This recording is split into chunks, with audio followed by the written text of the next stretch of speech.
Today we're reviewing Thousand Trails at Whaler's Rest. Stay to the end to find out what our favorite part of this stop was. General impression. This is a nice, large campground with plenty of things to do and a woodsy vibe. The cost for Thousand Trails members is free. The cost for non-Thousand Trails members is around $120 a night, which is a bit steep. The campground had some tight turns and some places that were a little difficult to back into and maneuver, especially with a large rig. It's also only one way to get in and out, so if there is somebody pulling into the campground, they will block it. It is first come, first serve, so you do tend to have to go around a loop to just figure out what campsite you want to go to. One pro tip though, they did have some pull-through sites further in on the loop, almost to the end of the loop, but we found one and we just parked. It can be especially challenging to get in with the trees. See our video here from somebody else who had some unfortunate backing experiences.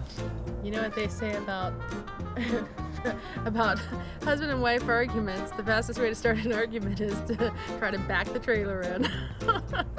Especially at night. Yeah. Oh, and especially with zero cell phone reception. So expect that, and you won't be disappointed. You might want walkie-talkies for this one. Yep. Campsite. We stayed in campsite number 42. While it was quite a steep grade down from the main road, once we got into the spot, it was actually fairly level, left to right. But the tongue of the trailer was almost on the road. It was that much of a grade. It may not be possible to level a motorhome or a fifth wheel with auto leveling jacks unless you put some blocks underneath it. The site was listed as 42 feet long, but we had to back our long beast of a trailer all the way up so that the back of it was actually in the bushes. And then we disconnected it from the trailer, the truck from the trailer, and we still barely fit. They do have a nice map that the ranger gave us that tells you how long each of the sites are. It was a bit of a scavenger hunt. It was a puzzle. We like a good quest though. Our site was back in. It did have a cement pad, but all around it was dirt, no grass. So because we had just had rain and we got rain through the night, it was mud. Which makes it very important that you stay on the landing strip style pads that they have, where you keep your tires on there. Otherwise, you may not get out in the morning because it does rain a lot.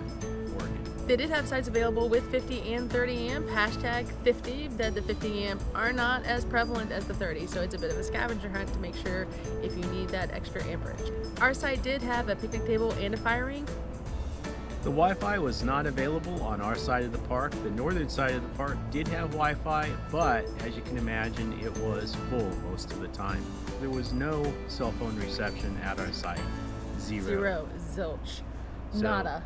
You won't get any Wi-Fi test numbers out of us here. Also, Starlink, we didn't test it because we were there only for an overnight and we didn't need internet, but it would have most likely failed because there was tree coverage everywhere. They did not have propane refills there, so make sure you hashtag filler up before you get there, but they did have a dump station on site. Amenities. They did have showers and bathrooms available for use. The decor in those was a bit dated, but they were clean. They did have a dumpster that was easily located as you exited the park. However, there was a code and some different guidelines you had to follow, and it was a bit nerve-wracking as we were heading out because we had someone pull up behind us and they were very eager to get by while we were trying to get our trash to the compactor. Right. There is only one way in and out of the park on that side of the campground, so you will block everybody if you try to take your trash as you're leaving, and if you forget your code inside the rig, you'll have to go back for it to get the code to open the trash compactor. I was singing the trash song, but just not that well. I forgot the code, and it was a whole kerfuffle. They do have laundry, but it's only on the north side of the park. They have 6 washers and 8 dryers, and it was $225 to wash and $225 to dry. They don't accept change, but they do accept the CSC app.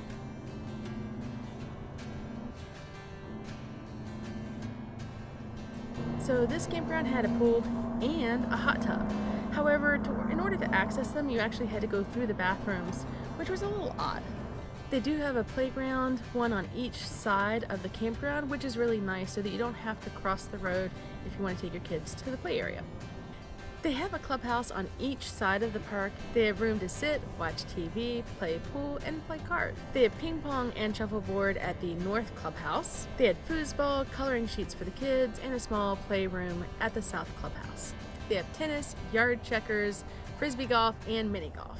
But the equipment was at the ranger station across the road for the mini golf, so you have to make sure you pick that up before you head out. They also had multiple crab and fish cleaning stations throughout the park, which was a really nice touch. They had community fire pits located throughout the park, as well as hiking trails which led all the way down to the beach, although some of the trails that they showed on the map were a little overgrown. Dog friendliness. They did have an off-leash area on the south side of the campground, as well as multiple places throughout the park where you could walk your dog, although keep in mind the roads are a bit tight. They did have a few trash cans mounted on posts throughout the park for you to deposit your pet waste, but there was no pickup bags anywhere near them. Bring your own. Camp store. So there was no camp store available. There was a spot where they have a camp store, and it was kind of odd. I'm guessing maybe they're closed during the winter months. I'm not really sure. But there was definitely a spot where they have had one at one point. They do have firewood and ice for sale, as well as a soda machine at the South Side Clubhouse. Camp staff interactions. The ranger we worked with was super helpful and friendly and pointed us in the right direction to get us a nice campsite. Additional information. The closest town with grocery store is about 20 minutes away, so you make sure to fill up on your groceries before you head out. And now the part that you've been waiting for, where we tell you our favorite part of the stop. But before we get to that, make sure to like and subscribe. It really helps us out. It lets us know that you like this content so we can bring more of it to you. Definitely Moe's Seafood. Moe's Seafood is about 20 minutes away, just across the bridge into town. And it's a local little spot. They pile the seafood high. All the seafood was delicious. They give you tons of food, great value for the price. We definitely recommend them. Check out their location in the description below. Means you got 10 minutes to get through this.